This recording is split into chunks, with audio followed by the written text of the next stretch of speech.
Shortcut math tricks ক্লাসে আজকে দ্বিতীয় দিন। আজকে আমি আবারও এমন একটা অঙ্ক নিয়ে এসেছি যেটা বহু পরীক্ষাতে বহুবার এসেছে। তোমরা দেখতে পাচ্ছ এখানে একটা আমি সিম্পলিফিকেশনের অঙ্ক নিয়ে এসেছি এবং এই অঙ্কে আমরা প্রায়ই দেখতে পাই যে এরকম একটা অঙ্ক থাকে এবং এর ভ্যালু কত বা এর মান নির্ণয় করো এরকম একটা প্রশ্ন দেওয়া হয়। তাহলে এই অঙ্কটাকে আমরা কিভাবে খুব কম সময়ে করতে পারবো সেটাই আজকে আমরা দেখব।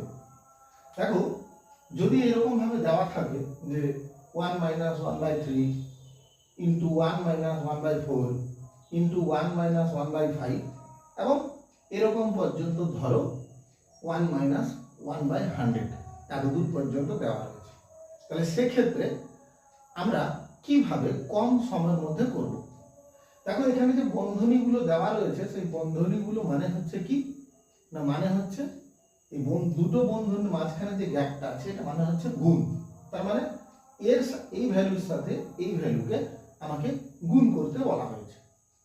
এবার তাহলে আমি কিভাবে করব?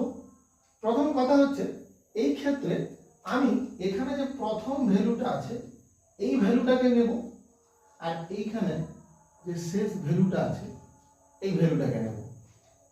কিভাবে নেব? যেমন দেখো, এখানে রয়েছে 1 - 1/3, তাহলে এটাকে আমি যদি মান নির্ণয় করি তাহলে কি হবে? 3 একে 3 -1/3, আর এটাকে যদি আমি নিই তাহলে কত হবে? 100 - 1/100। তাহলে এখান থেকে আমি কত পাচ্ছি?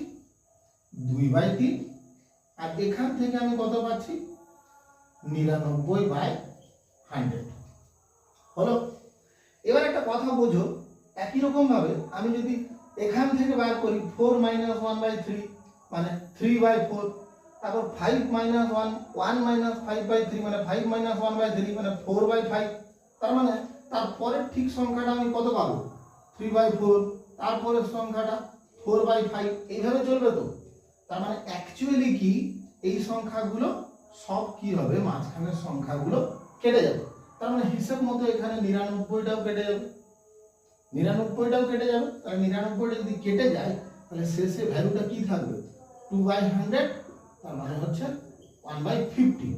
এবার দেখো, এটা আমি জাস্ট বোঝানোর জন্য তোমাদেরকে বললাম, এত সময় নিয়ে বললাম, কিন্তু যখন তোমরা এই অঙ্কটাকে বারবার প্র্যাকটিস করবে এবং প্র্যাকটিস করতে করতে এমন একটা জায়গায় চলে যাবে তখন তোমরা জাস্ট এইখানে 3 - 1 মানে 2/3 আর এখানে 100, তার মানে তোমরা উপরে 2 ভ্যালুটা নেবে আর নিচের এই ভ্যালুটা নেবে। তার মানে এটাকে মাইনাস করে যে 2 ভ্যালুটা আসবে শুধু উপরের লবের ভ্যালুটা ওটা তোমরা নেবে আর এখান থেকে এই 100 ভ্যালুটা নেবে এবং এটাকে কেটে দেবে, যেটা বেরাবে সেটাই হচ্ছে তোমার উত্তর।